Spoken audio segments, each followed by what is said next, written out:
Stoicism can be found all over.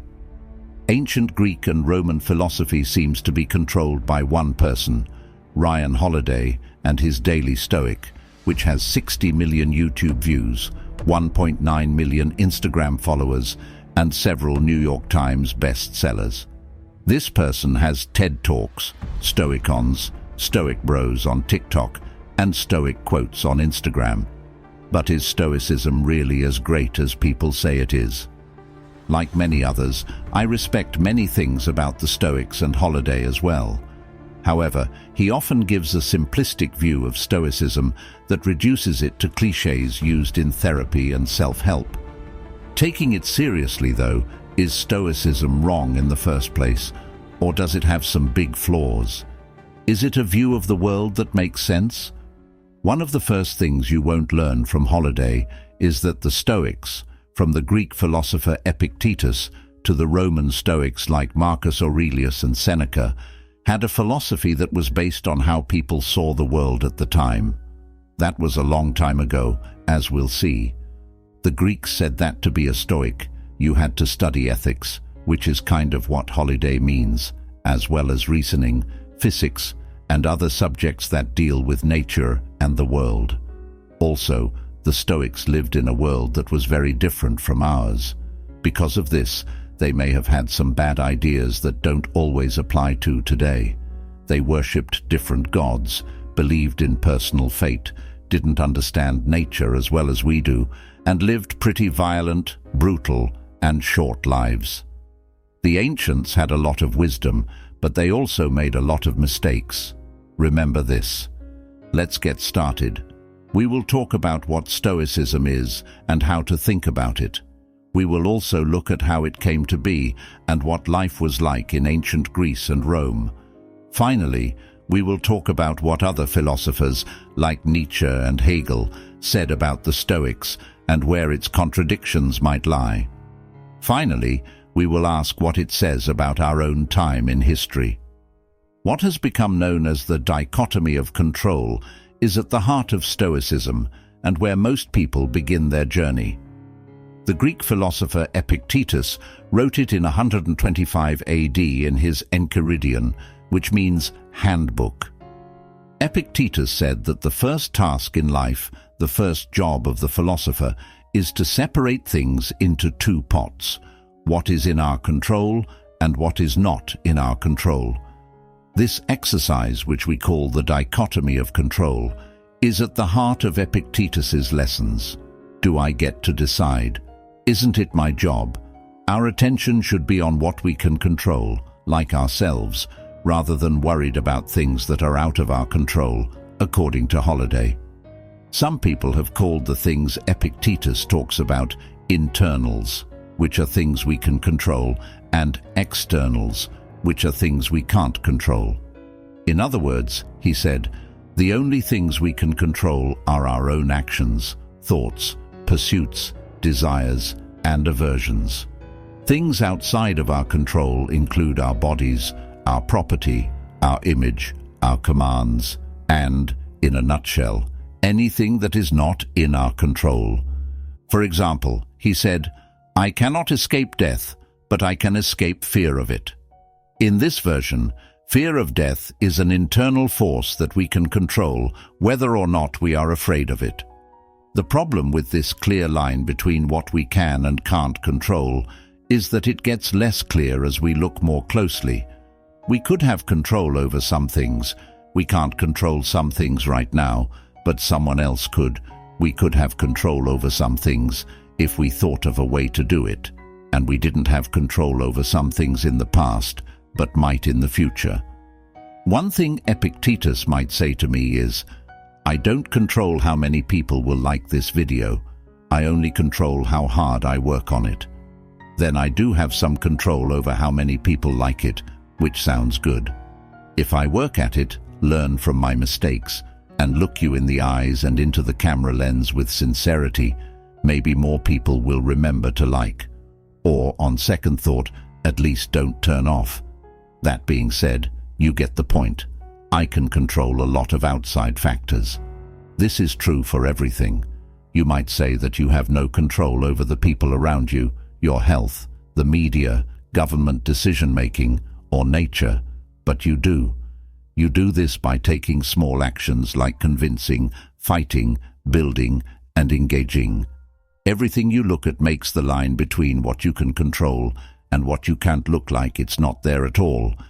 This split comes from the ideas of Zeno of Citium, who was the first Stoic and opened the Stoa school in Athens in 301 BC.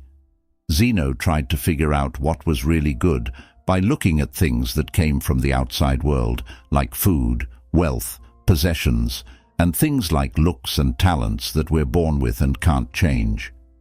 He saw that all of these things could be used for good or bad, so they couldn't be called categorically and universally good. You can't count on any of them either. They come and go. They're not reliable. The only thing we can control is our reason, our virtue, and our good nature. This is what determines whether things are used or abused. He told us that we shouldn't care about anything else, the outside things. But once more, this clear line of separation gets fuzzy. The problem is that it's hard to say we shouldn't care about things outside of us while also admitting that they are useful. This is because, as much as we'd like not to depend on them, we do. We need food, clothing, relationships, and other things. For this reason, Zeno said we should both not care about them because they are outside of us and beyond our control, and think of them as preferred indifference, which means we should want them if we can. Because of this, there is a problem with the Stoic method. The philosophy can't really value some things more than others because it only labels them as external and says we shouldn't care about them. On a Stoic level, it kills everyone in the world. For the Stoics, that neat line is broken when you recognize a link to something as part of who you are and how you live your life. If we value plants for building, food from nature, friendship for talk, and technology to help, we recognize that the world isn't something separate from us. We're part of it. As I say a lot, we're nature reflecting on itself. We need a way of valuing things, which is where philosophy frequently comes in. Without a value system, we have no basis for acting, choosing, or being king. Also, valuing means attachment, so when we value food, we recognize that we need it, that we're connected to it, and that it's part of us. Value systems link us to the outside world and give us things like hope, need, want, desire, movement, and life. As we will soon see, dividing the world makes us separate from it. The next thing we should think about is why the Stoics wanted to separate themselves from the rest of the world. The tragic history of Rome and the shortness of life. One of the main ideas in Stoicism is that life is tricky, uncertain, and short. Everything changes, rises and falls. Things in the world change over time. Seneca said, "All things human are short-lived and perishable." Buddhists say that this means we should let go of all desire because it will only lead to sadness. They did allow for some desire, though. Seneca said that we should view life's conditions with joy, but what we desire should be very careful. For the most part, we should only desire two things: tranquility, eudaimonia, good spirit, and peace. The first is virtue, which for the Stoics means living in accordance with nature. Seneca said that we should always think about the bad things that could happen to us in order to feel calm. He said that people who expect nothing but good fortune are the ones who feel misfortune the most. This means that if we think about or write down the bad things that could happen to us before we begin a task that could be frustrating or go on a journey where we could get stuck in traffic, the misfortune will have less of an impact on us. Epictetus says that while we are taking care of our kids, we should also think about the fact that they might not be alive tomorrow.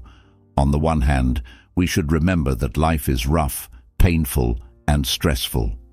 Every morning, Marcus Aurelius reminded himself that the people I deal with today will be meddling, ungrateful, cocky, dishonest, jealous, and surly, and we should remember that death hangs over you.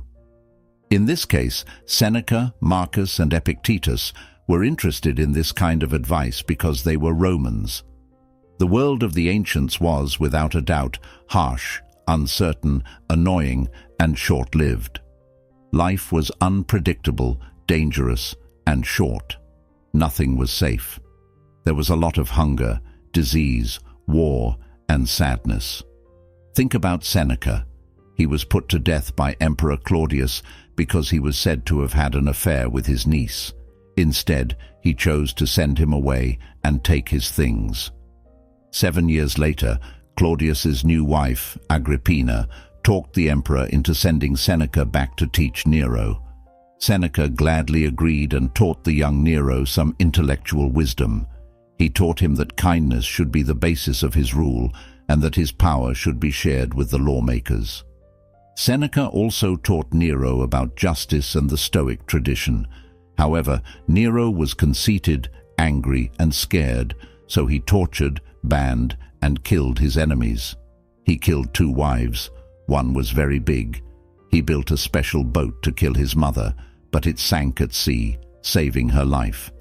He then had to send his guards to kill her instead.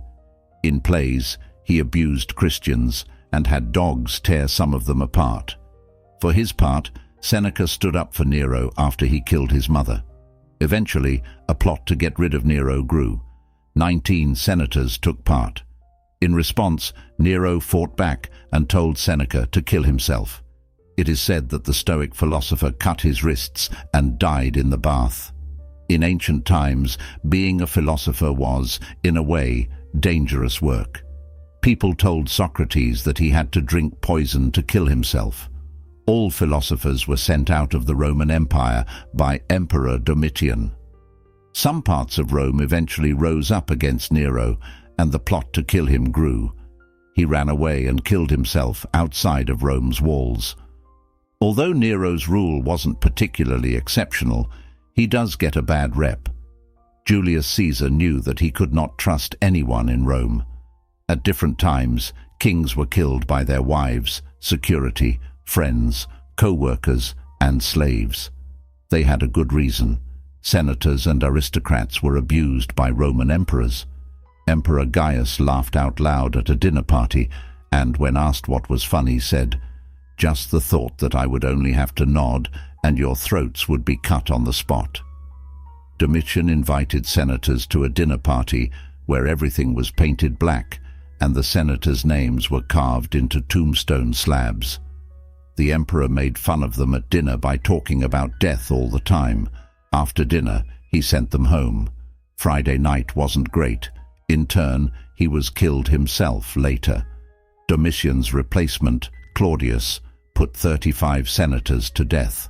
The Senate was afraid of Caligula, and in the end, senators and guards killed him after many failed plans. It is said that Vespasian started the Great Fire of 64 AD to clear Rome so that he could build his new house. Each replacement was a mess. Emperors and the Senate are always putting each other's powers to the test. There was a lot of incest, rape, and pedophilia. There were a lot of fires and diseases. It doesn't matter if Nero played while Rome burned. It did burn for 5 days. Almost a quarter of it was destroyed. In half of Rome's areas, there were only a few houses left standing. Following Spartacus's uprising, 6,000 slaves were put to death along a 120-mile road.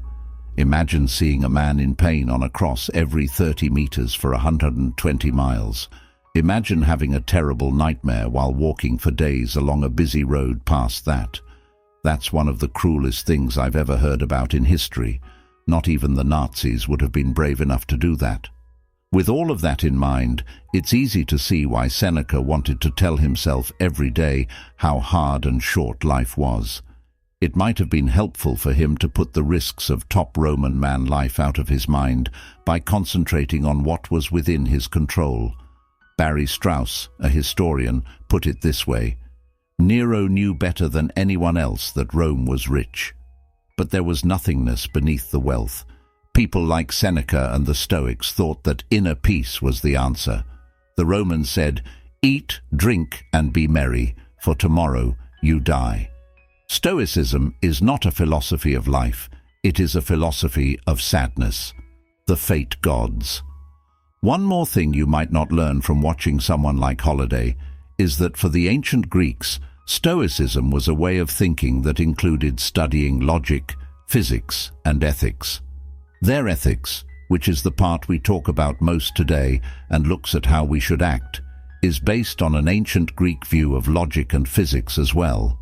The Stoic system, for example, is so well built, so firmly joined and welded into one, with such close interconnection of the parts, that if you change a single letter, you shake the whole structure, wrote Cicero. Now, the Stoic view of physics was much broader than our modern view. It included the study of nature, religion, the world, and how things worked. Most importantly, and this is what Cicero was getting at, the whole universe, or physics, was set up exactly the way God planned it to be. That means that our morals, or how we should act, are in line with that plan. To live a good and virtuous life, we should act in accordance with nature, said Zeno. In his Meditations, Marcus Aurelius says that we shouldn't go against nature's law and that we all fit into nature's scheme. He also says that we shouldn't fight nature and should instead do what nature tells us to do. What does this mean? To live in line with nature, you need to have an idea of what nature is like, how things are put together, or what nature's schema is. And because they were religious, the ancient Stoics had a strong belief in fate. They thought that people should accept what happened to them and that we can't change our fate. They thought that the gods planned our whole lives. They believed in Clotho, Lachesis, and Atropos, who were spirits of fate. A lot of people talk about this. It's a great comfort that we are being pulled along with the world, as Seneca put it. Epictetus said that we should want things to happen the way they do. Holiday has a tattoo on his arm that says Amor Fati, which means love of fate. He also sells an Amor Fati coin. He quotes Aurelius as saying, "If the inner power that rules us is true to nature, it will always be able to easily adapt to the possibilities and opportunities set by circumstance." In other words, we should bend nature to fit our needs instead of the other way around. We are wrong, we have bad desires, bad reactions, and bad judgments, and we must focus on our own internal soul rather than the externally ordered God-given world, because everything is both out of our control and ordered according to a plan, to fate. In order to live in harmony with nature, Zeno said, we should change ourselves. First, this is a very specific philosophy, and you can see how Stoic ideas influenced early Christianity. For example, the idea of original sin shows how we are born wrong and need to work on ourselves to fix ourselves. All of this, while sounding good, misses the fact that nature and the world are often shaped to fit our wishes, not the other way around. This means that the outside world shapes us just as much as we shape it. We are, after all, a pretty useful species. A dam is a good example. According to the Stoics, a flood is an act of nature, not God, and that if we want to live in harmony with nature, we shouldn't live near a place that could flood. Instead, we should avoid dry land for farming and live near water to fish in. But people also build dams, roads, sea defenses, and boats. They control nature, use it, and guide it to serve their needs. We can either spend this moment hoping it could be different, or we can embrace this moment, says philosopher William Irvine in his book on Stoicism. However, this advice could also be taken the other way around. It's the basis of engineering, science, and growth to say, we can either spend this moment resigned to acceptance, or we can fight to change it. Fatalism has fallen out of favor, broadly speaking. We no longer believe in what is called teleology in history, which means that there is a set end to history. Modern science has also shown that religious ideas about fate are wrong. Astronomy took the place of astrology. One example of a non-teleological process is evolution, which is just chance selection. It's also very slave-like to think that you should love your fate. Holiday says that you should not only love fate, but also say, "This is going to make me better." Find the link above. This is the "whatever doesn't kill you will make you stronger" motto. It sounds good, but it's clearly not true. Some things hurt us and don't make us stronger. We should fight them, avoid them, or rally against them. Should a slave love what's going to happen, or take a stand against their chains? Should women not have fought for the right to vote? Should someone who, say, loses a child, lives through a terrible war, or is forced to work their whole life always say, "I am better off for this happening to me"? A miserable emperor king, the cries of antiquity. Epictetus was a slave. Seneca was the head of a crazy emperor's empire. But what about the wise man king, the philosopher Marcus Aurelius? As emperor, Aurelius lived through one of the worst times in Roman history. He was sick, his wife had affairs, and gladiators were said to have slept with him at their house by the sea. During his rule, Rome was attacked by the Parthians in the east, which caused a 4-year war, then by the Germans in the north, and finally by the Antonine Plague, which killed millions of people from Europe to Asia. Witnesses said the dead were piled up outside of homes, while people inside groaning in pain. The war with the German groups was bad. After one fight, the Germans beat and killed 20,000 Romans. On top of that, in 175 AD, one of Aurelius's generals rose up against him and claimed the throne. Most Eastern Romans were on his side, and some sources even claim that Marcus's own wife joined him. The uprising went on for months. A centurion killed Aurelius just as he was about to march east, which was a good thing. Marcus didn't like his job, admitting that he had trouble managing his anger and didn't like or respect other people very much. On top of that, his son Commodus was, to say the least, a failure. He was killed soon after becoming king. Marcus was attracted to a philosophy that split the world into internal and outward parts, which makes sense. Barry Strauss, a historian, says, "He could be crude or moody. He made class differences stronger. Christians were persecuted more locally during Marcus's rule, and he must be held partly responsible." Living under the constant threat of betrayal and disease, it's not surprising that Aurelius had to think so deeply about death. Is it any wonder that he advised himself to despise not death, rather smile at its coming? It is among the things that nature wills, as well as to take it that you have died today, and your life's story is over, and from now on, regard what additional time may be given to you as an uncovenanted surplus, and live it out in harmony with nature. As if Aurelius is trying to convince himself of something he really fears, he talks and talks and talks about death and dying all the time, as if the lady is protesting too much. The Roman writer Cassius Dio says, "He did not have the good luck that he deserved because he was not physically strong and was involved in many problems for almost the whole of his reign." The philosopher J.A. Mollison puts it this way: "If one suffers slavery, as Epictetus did, advises a violent and impulsive emperor, as Seneca did, or faces wars on multiple fronts, as Marcus did, then the invitation to turn away from the external world toward the inner citadel of reason may provide great comfort." Making Nietzsche feel bad. You know what I said at the beginning?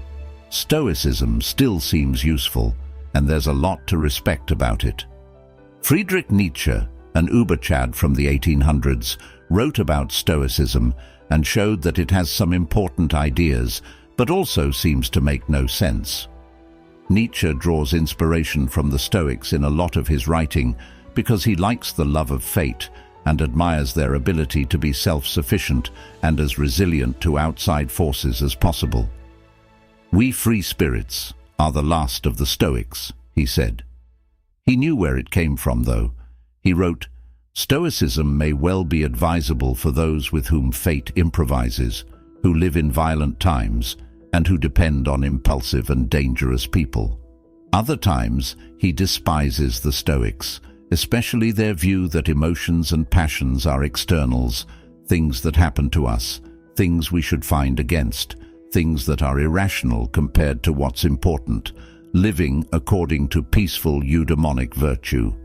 He wrote, "The main goal of Stoic education is to get rid of all things that make people easily excited and to limit the number of things that can affect a person at all. This is done by teaching people to hate and be hostile toward things that make them excited, as if the emotions themselves were a sickness or something ignoble. Close attention to all unpleasant and upsetting signs of suffering. In short, to petrify as a cure for suffering. If you think this way," he says, "it underestimates the worth of pain. It is as useful and beneficial as pleasure, the worth of excitement and passion." He also says that he doesn't like how the Stoics prescribed and lucid indifference and stone-cold coldness as a cure for the feverish idiocy of the emotions. What used to be called affects, or things that have an effect on you, are your emotions and desires. They come in many forms, such as happiness, excitement, fear, anxiety, anger, love, and zeal. For the most part, the Stoics said that these things are outside of us and happen to us. They also said that our souls are separate from our minds and reasoning. We should not give in to our emotions too much. Instead, we should seek peace. According to Holiday, the Stoics believed that the mind is a spiritual soul, and the body, which includes emotions, is irrational, unstable, and wildly passionate. However, this doesn't match up with modern research.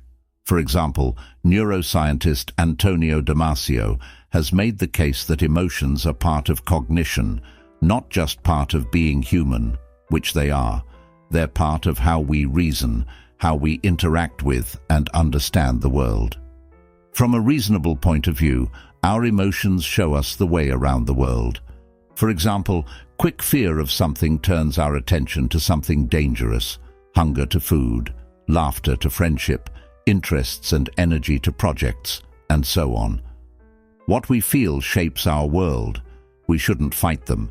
Instead, we should pay attention to them, use them, and live through them. Holiday, for example, says, "Of course, many emotions, like anything else, can be harmful if we feel them too much, if they take over our lives, or if they make us unhappy. But I believe it can send a bad message to say that anxiety is about the person and not about what they went through, the situation, or a disease. Sure, anxiety can be a sign of a real problem, danger, or issue in the world, but sometimes it's just something small and silly. What we think is bad often has a good side to it. It's important to feel. To get through emotions, you shouldn't judge them or push them away.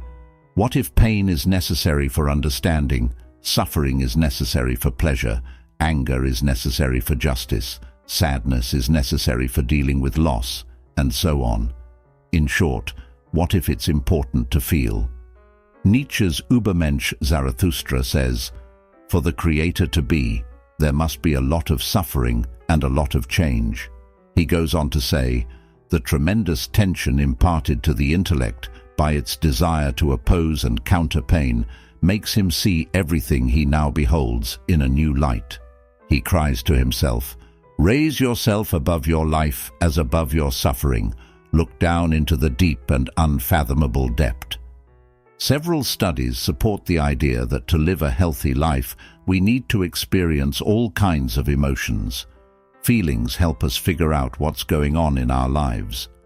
One study found that drinkers who tried to hide their feelings and thoughts about drinking had more of them. It was found in another study that people who tried to fight their negative emotions had more of them than people who just let themselves feel upset or anxious. It was found in another study that accepting anxiety was a better way to deal with it. They discovered that people who were stressed about a job interview or test did better on the task at hand, while people who were told to cheer up did worse on the task. Pessimists were less likely than optimists to experience sadness after a bad life event, according to another study. There are links to those studies below. There are many parts to our emotions, but they are an important part of our lives, good and bad. Being angry, gloomy, or sad isn't a good thing. It's just that we often don't give the reasons we're feeling that way enough credit and don't understand, work through, or experience them correctly. It was Nietzsche who said, "The passions have been brought into disrepute because of those who were not strong enough to use them." What if, instead of seeing death as something to accept, life as something temporary, emotions as something to get over, and nature as something that just happens to us, we saw ourselves as connected to and having a good relationship with the world and ourselves shaping it? What if we didn't care about anything and limited what we valued? What if we actively valued things and said, "Yes, I want this," with full faith? We're aware that we're affected by and change the world. What if we don't love fate, we hate it? What if we say, "Pugna fati," which means fight fate? So you want to live according to nature? Nietzsche wrote in a notebook with a mocking tone. Oh, you good Stoics, this phrase is such a lie.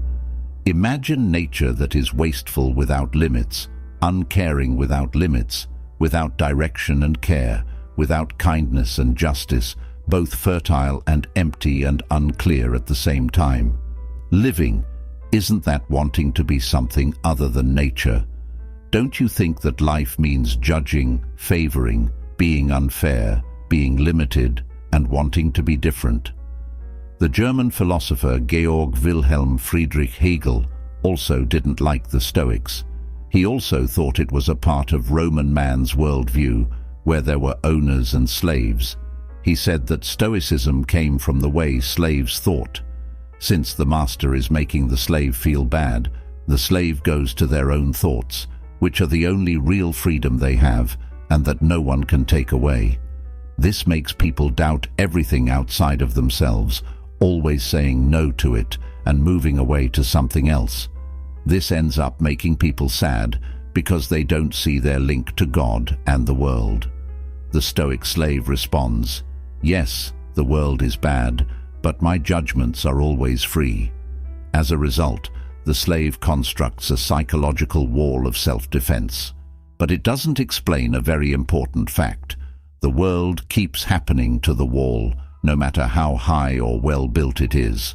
What it wants, needs, feels, and knows keeps coming up against the challenges and pressures of the world, pushing it to interact with the world and change the circumstances it finds itself in to move history forward. We make our cases and come up with new things for a reason. The creative individual deliberately seeks to confront and break boundaries, to expand the domain of human experience, to overcome limitations hitherto unchallenged, or to vanquish resistance perhaps thought unassailable, writes philosopher Bernard Regenster. Good luck, Pugna. Instead of saying, "It's not that this thing that's happened to me is bad, it's only my judgment of it that's bad," put our chips on the table and stating, "My judgment of this thing as being bad is true. I'm going to go out on a limb and fight for it, make the case. This law, this convention, this idea, this poison is bad." When we make a value decision about something, we plan for the future. We consider what kind of lives we want to lead, what we want to design, build, or write, what kind of friendships we might want, or where we want to go, and how we can get there. As Aurelius said, "Do every act of your life as though it were the very last act of your life." Stoicism suggests living in the present moment as if each could be your last. Once more, this sounds good, but it's not a philosophy that makes sense. There is no reason to do anything without thinking about the bigger picture. What if we lived each day of our lives as if we were going to live forever? Can't this make you feel better about life? to live each moment as if it were a part of a bigger picture, planning, working on, and setting long-term goals, living each day as if it were your last, as if life were short and you could be killed at any time by a Roman emperor or a group of barbarians, is absurd. Dreams are all we have. In the middle of a war, historian Henry Gruber talks about Seneca, who sees his property stolen, his daughters enraged by the enemy, and his home city taken over by the enemy. As Gruber says, this is a very scary passage.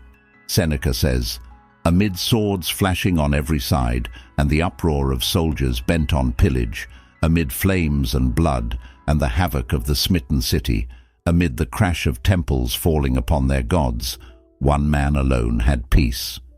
Even after everything that has happened, the sage stands unmoved. Do you love me?" In other words, don't plan, dream, live, desire, hope, or fight against it. Why use Stoicism? Now, to understand why Stoicism is becoming popular again, we need to look at our own time and how it relates to philosophy.